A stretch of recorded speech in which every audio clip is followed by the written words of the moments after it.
Hello students, welcome to EPG Patashala.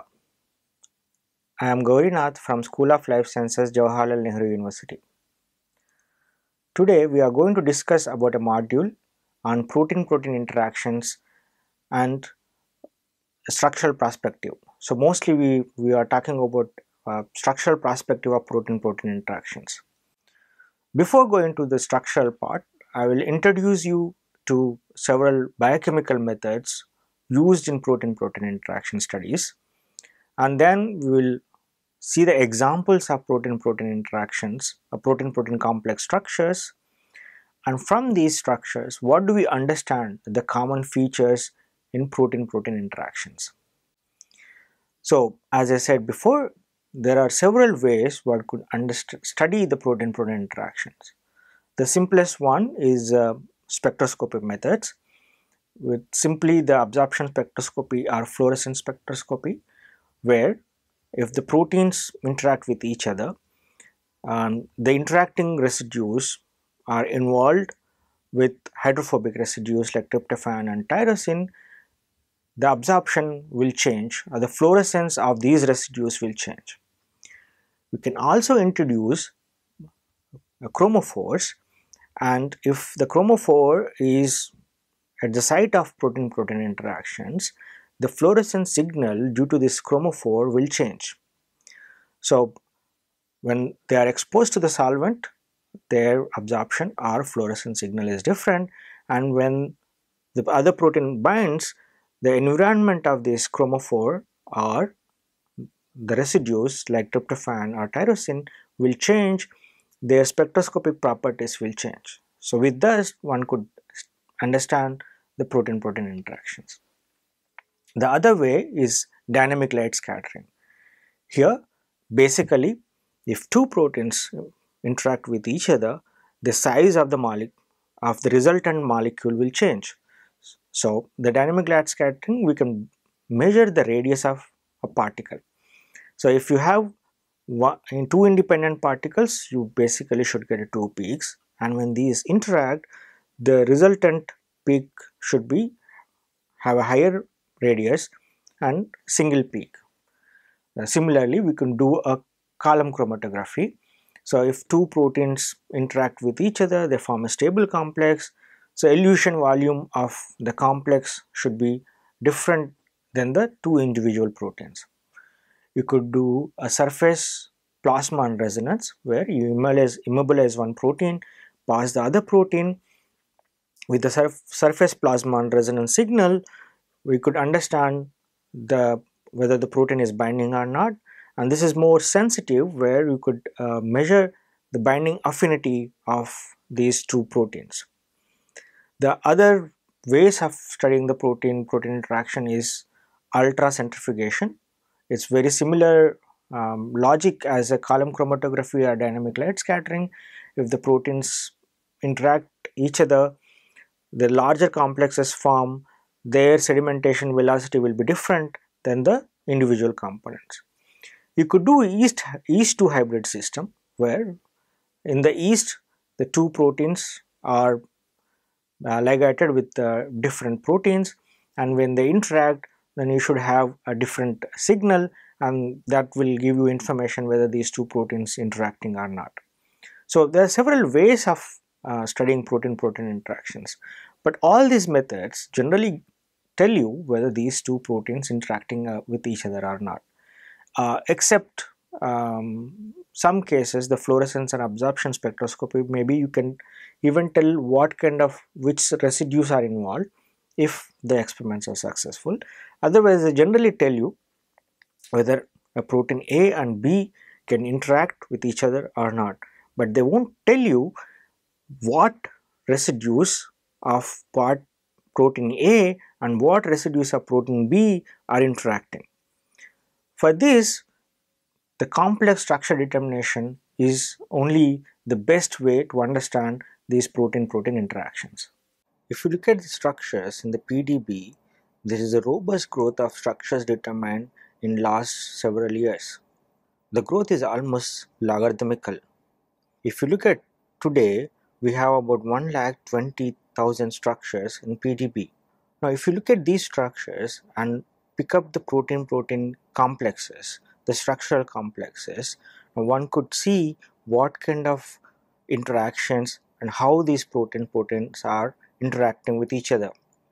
Now, can we learn from the structures what is the mode of interactions, and from there can we extrapolate to predict, if we know the structures, whether what kind of proteins interacts with which kind of proteins. So on the basis of these structures, one could classify into broadly 4 classes. Now, why only these 4 classes? Because there are not many structures which could be classified into many different ways. So earlier, the structures were determined mostly from natural sources. So all the structures which we have, the protein complexes, are either antigen antibody complex or enzyme inhibitor complexes. There are many proteins which forms oligomers like dimers, trimers, tetramers, hexamers, etc. So the interaction between these two protein monomers is also the example of protein-protein interactions. The last one is the cellular proteins. The cellular signaling proteins need to interact to give a cellular signal in the cell physiology. But till recently, there are not many structures in this class. But now, as the improvements in the molecular biology techniques in last decade, there are several structures which have been reported in this area. Now, of course, there is not enough work has been done to classify the protein-protein complexes in this area. Now, in this module, I will try to tell you examples of protein-protein interaction structures from each of these classes. Here I am showing you the example of antigen-antibody interactions. We can see the large antibody and a small antigen in this structure. Now, generally, antigen-antibody interactions, the binding region is very small. So one could see the large complex structures where you have a large antigen and antibody, but the binding region is very tiny. So if you see the zoomed picture of antigen binding site to the antibody, you can see the green one, which is from the heavy chain, the light colored protein, which is from the light chain, and there is a blue colored structure which is shown as a ball and stick model, which is antigen. And the yellow color residues are from the antibody. Now these interactions are mostly the combination of hydrophobic interactions, and we can also see some hydrogen bonds and hydrophilic interactions, salt bridges. All these together form this antigen-antibody interactions. The variable loops between the light chain and heavy chain loops, which causes the variation of antibody and changes in the specificity. The residues from the peptide from the specific stabilizing non-covalent interactions with the residues from the hypervariable loops of the antibody. These unique set of interactions allow the antibody to bind antigen with very high specificity. The multimeric proteins, we can see many structures in the PDB. Here I have shown you some of the multimeric structures which are determined from my lab. The phosphoglycerate dehydrogenase from Entamoeba isletica, which forms a strong dimer. You can see the two molecules shown in two different structures, and there are two helices in the zoomed picture. You can see these two helices, which are shown as the cylinders, are very close to each other, and there are several hydrophobic residues which are forming hydrophobic pack interactions. At the peripheries, you can also see several ionic interactions and hydrogen bonds. So these interactions which makes this stable dimer. The PGDH, if you see in charged base color format, you can see the dimeric interface which is completely white. So the white is basically the hydrophobic interactions, and the blue colored is the positive charge residues, and the red ones are the negative charge residues. So in the dimeric interface, you can clearly see it's dominated by a white color, clearly indicating there are several hydrophobic interactions. So in this structure, you have 10% of the total surface area which is involved in the dimeric formation. The structure shows the electrostatic hydrophobic interactions at the dimer interface play a crucial role in the stability of the protein, and the complete dimer is essential for requirement of optimal enzymatic activity. If we disturb the dimer, these enzymes become non-functional. As I said before, the hydrophobic interaction in the center are a dominating one which stabilizes the dimers very strongly. Here I am showing another example of multimeric protein structures. Here I am showing you another structure determined from my lab is a calcium binding protein 1 which forms a trimers. So it's an elongated structure. The EF1 motif and EF2 motif are connected by long helices. But in this trimer, the EF2 of one molecule interacts with the EF1 of another molecule and forms an assembled domain. This assembled domain is very similar to Calmodulin single domain, and this is similar to a domain swapping manner. Here it's a motif swapping which happen and which causes the calcium binding protein 1 in trimeric form. If you zoom into any of the one domain, and you can clearly see in the center the interactions are dominated by hydrophobic interactions. You can see the phenylalanine from two molecules, the isoleucine and tyrosine from two different molecules, the valines isoleucine from two different molecules come together to form hydrophobic patch. Then you can also see several hydrogen bonds between the two molecules and the ionic interactions at one corner where the lysine and glutamic acid from two molecules to come and form a salt bridge.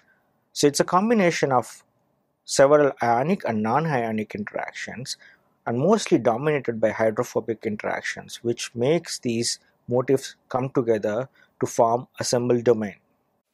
So the second most common example of protein-protein interaction is enzyme inhibitor complexes.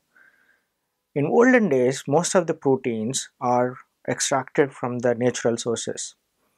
So in the literature or in the PDB, if you look at, you get a lot of these enzyme inhibitor complexes. And the most common one is serine proteases. So here I'm going to describe a little bit about the serine proteases and how it is complexes are there in the literature and how they interact. The serine proteases can hydrolyze either ester or peptide bond utilizing mechanism of a covalent catalysis, where the intermediate state intermediate state is after cleaving the peptide bond, one peptide is still bound to the serine of the enzyme and other fragment is released. So serine proteases play an important role in many processes like digestion, blood clotting cascade, and several pathways, differentiation and development. So classical examples of serine proteases are trypsin, chymotrypsin, and elastase. Here I am showing you the structure of trypsin. The trypsin is dominated by beta sheets. So there are only two small helices at the periphery and most of the structure is with the beta sheets and several loops. So you can see there is a small cleft in the center and there are several beta sheets and loops. In the next slide, I will show you the space fill model. Bovine pancreatic trypsin inhibitor is one of the best inhibitors where the trypsin and BPTI complex structure has been solved quite some time back. This binds to trypsin as a substrate and forms an acyl enzyme intermediate rapidly. So when it binds and after acyl enzyme intermediate complex formation, there is very little structural changes in the trypsin or BPTI. we can see the BPTA structure, which is very small protein, which has just two antiparallel beta sheets and two small helices and mostly loops. It has several cysteines which keep the structure very compact and tightly packed structure. So in the complex between the trypsin and BPTI, there are several hydrogen bonds between the backbone of two proteins. So the complex is so strong that the hydrogen bond between the backbone of two proteins all forms very similar to antiparallel beta sheet, and this causes the binding very strong. Now BPTI, which mimics very similar to substrate, rather it's a very good substrate. Now once the trypsin and BPTA binds, then why it doesn't hydrolyze? Rather, the hydrolysis, the cleavage of BPTI is very slow. Now this is because the water molecules do not have access to the active site. Now because there is no water molecules close to the active site, there is no hydrolysis. The tight binding of trypsin and BPTI is responsible for not having access to the water molecules. Even after the cleavage of the peptide bond with the active site, that is new acyl complex formation, as there is no water, there is no hydrolysis. And this acyl enzyme intermediate is in close proximity with the cleaved peptide. Now this causes a reversible reaction where the peptide bond can reform. The rigidity of BPTI may also contribute by not allowing necessary atomic motions for hydrolysis to happen. So the tight binding and the very rigid substrate structure are another responsible components for non-hydrolysis. Here I am showing the structure of trypsin BPTI complex. The BPTI active loop, which is substrate mimicking loop, which enters into the active site of trypsin. You can also see in the zoomed picture where the lysine from the BPTI interacts with the aspartic acid of the specific pocket in the trypsin, which is responsible for specificity of trypsin. Once this is interacted, the active site can cleave. But in the case of trypsin BPTI, or even after all favorable interactions and binding, the trypsin cannot cleave. If you see the next slide, you will understand why there is no access to water molecule. The same trypsin BPTI complex structure is shown in the space filled model. The red color structure is trypsin and cyan color, a bluish color one, is BPTI. If you see the structure, there is no space between these two structures. The binding is very tight. The complementary of the surface structures is very accurate. So the surface complementarity and the rigid structure of BPTI, which makes the complexes very strong. As we have already discussed, there are several hydrogen bonds are formed between these two structures. The charges are opposite to each other, where the lysine from the BPTI and aspartic acid from the trypsin, a negative positive charge of the active site of trypsin and the loop of BPTI. Everything is complementary to each other, which makes this complex very strong and stable. So far, we have discussed about different protein-protein interactions.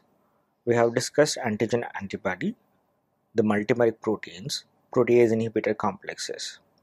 Now I will show you few cellular proteins which form a protein-protein complexes. The best classical example is cyclindependent kinase and cyclin complex. The cyclindependent kinase, which is we call it as a CDK, and cyclin complex structures are well studied. Now kinase function as the switches to regulate the transition of the cell from one phase to another phase. So cyclin-dependent kinase, which is actually a switch which regulates the cell from changing from one phase to another phase. CDKs are the smallest known members of protein kinase family. So they are very small proteins which are regulated. The function of this kinase is regulated by cyclins. Now in the next slide I will show you how it influences the cell cycle. Here you can see the cell cycle. Most of you know the cell cycle very well. The G1 phase, S phase, G2 phase and M phase, which gives the 4 phases of the cell cycle. Now this is one regulated by cyclin and cyclin dependent kinases. In the beginning of G1 cycle, the cyclin dependent kinase is expressed, which is non-active. In the middle of G1 cycle, the specific cyclin which is expressed and which binds to this cyclin dependent kinase. Once it binds, it activates this kinase. Once the kinase is activated, it starts phosphorylating several proteins, indicating that it should now change the phase to S phase. So that's how it pushes the cell from G1 to S phase. Once it enters into the S phase, this complex is degraded. Now in the S phase, as we know, the DNA is duplicated and several things takes place. The cell size increases. Now at the end of the S phase, you have another set of cyclin dependent kinases are expressed. Now in the beginning of G2 phase, again they are not active. In the middle of the G2 phase, when specific cyclins are expressed and they bind to again the cyclin dependent kinases and start phosphorylating several proteins, and which pushes the cell from G2 phase to M phase. And as soon as it enters into the M phase, then this complex is degraded. Now that's how the cyclin dependent kinase and the cyclins which regulate the cell cycle. Now the complex between the cyclin dependent kinase and cyclin is very interesting, and here we can not only study the protein-protein interactions and how the structural changes are induced in the cyclin dependent kinase, which is changed from the inactive conformation to active conformation, can be studied with this example. In this slide, I am showing you both independent structures. The cyclin dependent kinase, we can see the structure. It has a large C-terminal domain which is full of alpha helices and a small N-terminal domain which is full of beta sheets. These two domains are connected by two loops. One is called T loop, another one is called PSTAIRE helix. This PSTAIRE is basically the sequence of the helix which is made up of these residues. So that is proline, serine, threonine, alanine, isoleucine, arginine and glutamic acid, which is made up of this helix. These two are very flexible in nature. If you look at the cyclin is alpha helix rich protein which you can easily be divided into two small domains. Those two domains are very identical with each other, which is also expected. This is in evolution, it is due to the gene duplication event. The cyclin is mostly rigid structure. The cyclin dependent kinase is shown in two structures state. One, the CDK, which is inactive state when it is not bound to cyclin, and the other which is bound to cyclin in an active conformation. The active conformation, only the cyclin dependent kinase is shown and cyclin is not shown, which clearly shows the structural changes in CDK from inactive state to the active state. In the active state, you can clearly see there is a white patch on cyclin dependent kinase which is kind of exposed. And that is the one which is actually interacts with the cyclin. It is not exposed to the water, it is actually exposed to the cyclin. In this structure, I have shown you the complex structure of CDK and cyclin. You can see that when the cyclin is bound to CDK, there is the structural changes which I have showed you before to the N-terminal domain, and this complex is very stable. In the right side, the hydrophilic residues which are shown in the center are actually nothing is coming at the interface. At the interface, it's mostly hydrophobic interactions. In the next slide, I'll show you the charged surface structures. Here, the cyclin and cyclin-dependent kinase are shown in charged dependent color format.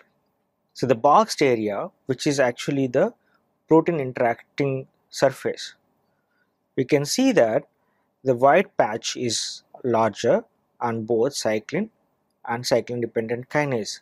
So these white patches which interact with each other and form the complex. You can see the complex to the right side. So basically, the hydrophobic patches on the both molecules which interact with each other and form this complex.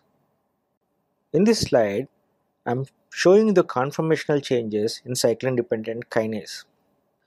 The left part, where cyclin is not bound, you can see the orientation of PSTAIRE helix and T loop. When it is bound to cyclin, the PSTAIRE helix is pushed and it is rotated at the glutamic acid level.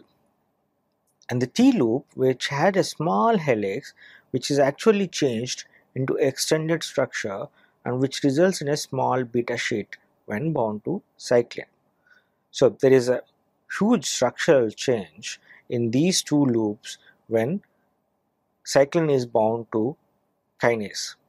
We can also see the two structures together when they are superimposed on each other at the right side of the slide. Those two structures again zoomed at the interacting surface on kinase. You can see the PSTRI helix, which is not only moved and it's also rotated, and you can also see the T loop, which converted the yellow colored part, which is a T loop, which becomes extended structure. It's long loop. There are 3 arginine residues near the T loop which are dispersed in different orientations. You can clearly see there is arginine on PSTRI helix, and near the catalytic loop there are 2 arginines which are differently oriented. Naturally, all of them are positive charge residues. Now the T loop, which has a threonine, this actually plays another important role in active conformation. When the cyclin is bound, there is a huge structural change which is stabilized by the phosphorylation of threonine, and that causes the interaction between these arginines and the phosphorylated threonine. In the next slide, I will show you how these interactions are formed. So when the cyclin is bound to kinase, it also causes autophosphorylation. So the threonine, which is phosphorylated, becomes negative charge, and the arginines from the surrounding region interacts with the negatively charged phosphorylated threonine, and this causes the stabilization of structural changes in the kinase. So the kinase not only helped by moving due to movement of several parts as the cyclin is bound, is also the conformation is stabilized by autophosphorylation and the interaction of phosphorylated threonine with several arginine residues. Here I am showing you the kinase in the space fill model. The color format is still maintained. The yellow color one is the T loop, and PSTRI helix is shown in the brown color. So in the inactive state, the T loop is actually covering up the active site. But when the cyclin is bound, the T-loop conformation is changed, it's moved away. The ATP binding site and the active site of kinase is now open. So in the inactive state, we can clearly understand it cannot bind to substrates because T-loop itself covering up the active site. And not only this, the glutamic acid, which is essential for hydrolysis of ATP in the ATP hydrolysis and phosphorylation. So the structural changes which moves away a T loop, which opens up the active site complex and also has caused changes in the PSTRI helix. The glutamic acid now which orients in a proper orientation, which can do now ATP hydrolysis. The another example of uh, protein-protein complexes is cellular proteins, and Calmodulin is a classical example. Highly regulated changes in the concentration of cytosolic calcium ions control several biological processes, very diverse biological process like muscle contraction, fertilization, cell proliferation, vesicular fusion, apoptosis. And many of these cellular effects are modulated by small changes in the calcium concentration through calcium binding protein calmodulin. The calmodulin is 15 kilodalton small protein, a soluble protein, and if you look at the evolution, calmodulin is highly conserved among the vertebrates. It has just 15 kilodalton domain protein, which is divided into two domains. Each domain has two affine motifs connected by long helix like a dumbbell shape. I will show you the structure after a couple of slides. The calmodulin binding targets are diverse in their sequence. Even though the calmodulin binds to helical kind of structures, but the sequence of the helix need not to be same. So different kinds of targets it binds to.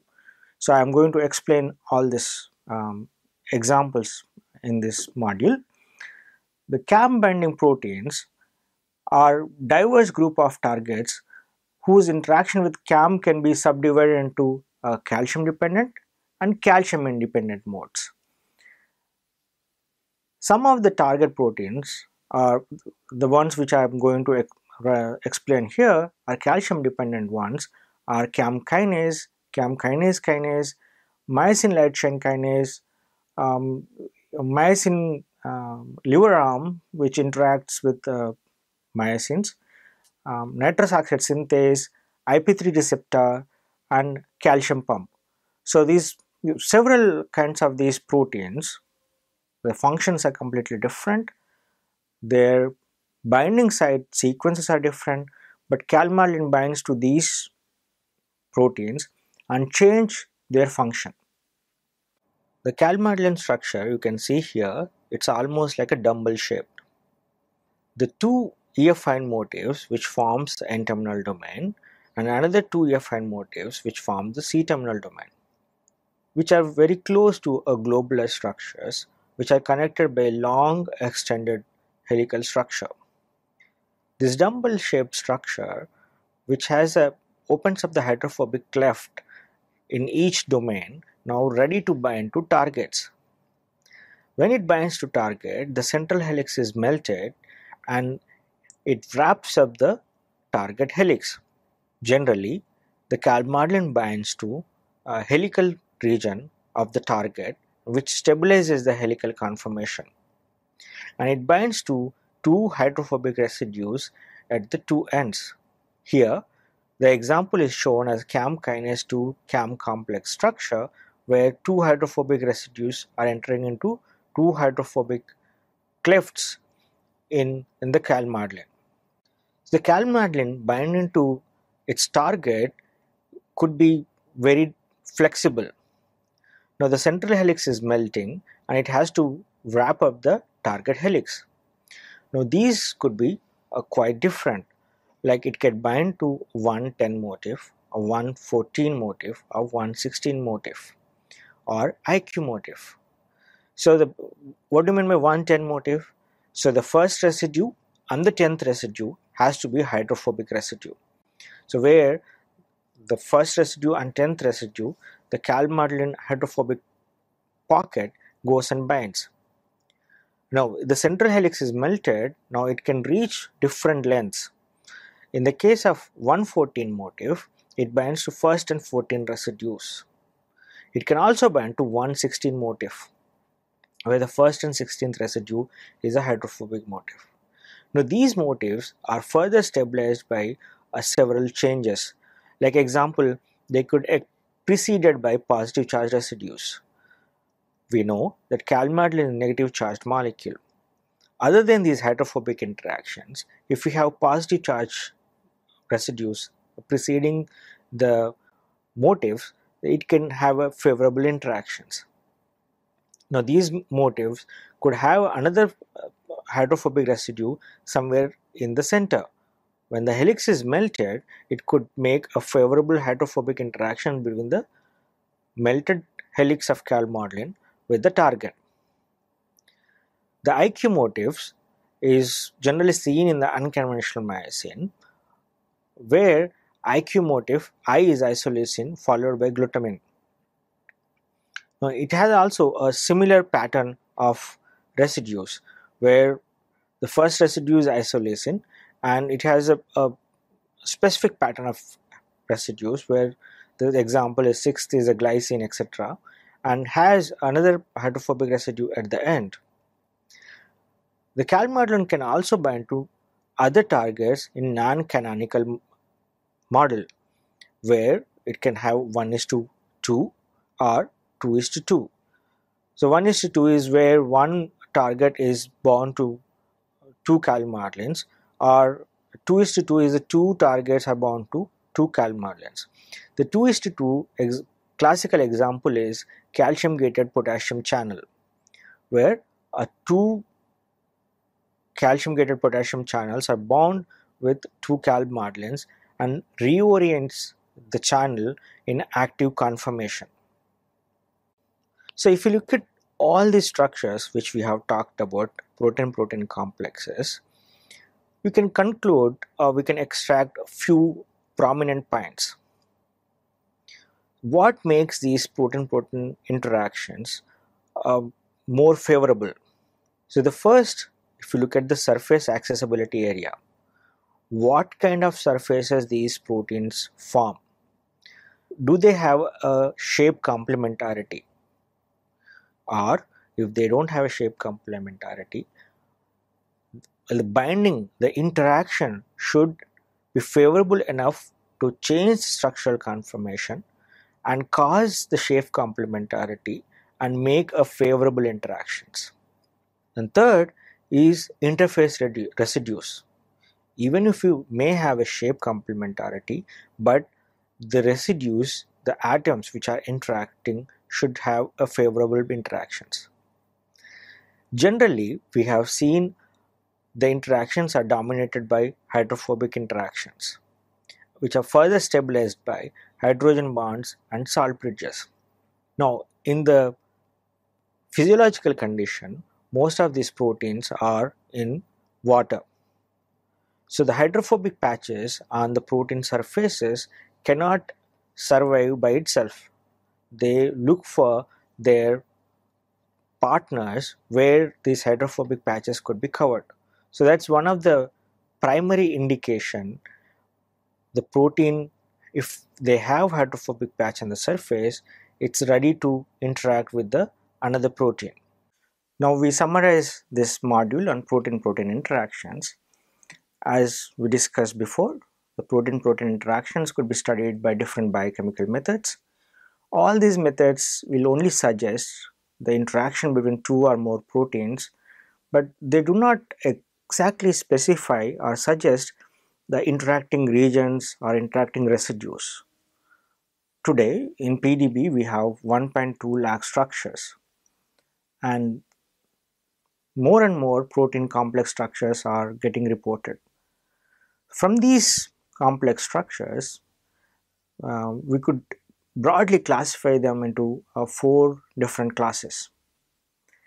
Here, we have discussed about the examples from all the 4 different classes, and from these protein-protein complexes, what could we understand? The protein-protein interactions basically occurs, the minimum necessities is surface complementarity. So the protein of one shape, or you need to have a complementarity shape to interact. You cannot have different shape ones. So the surface complementarity is very important. The interface residues play a major role. Like generally you need hydrophobic residues which play role in protein-protein interaction. Many of the cytosolic proteins, they don't like hydrophobic residues on their surface. So any protein which has hydrophobic residues on the surface, they look for a counterpart protein which has a surface complementarity, and they interact. So on the basis of this knowledge, if the structures are known, one could predict the interaction between two proteins and their interaction sites.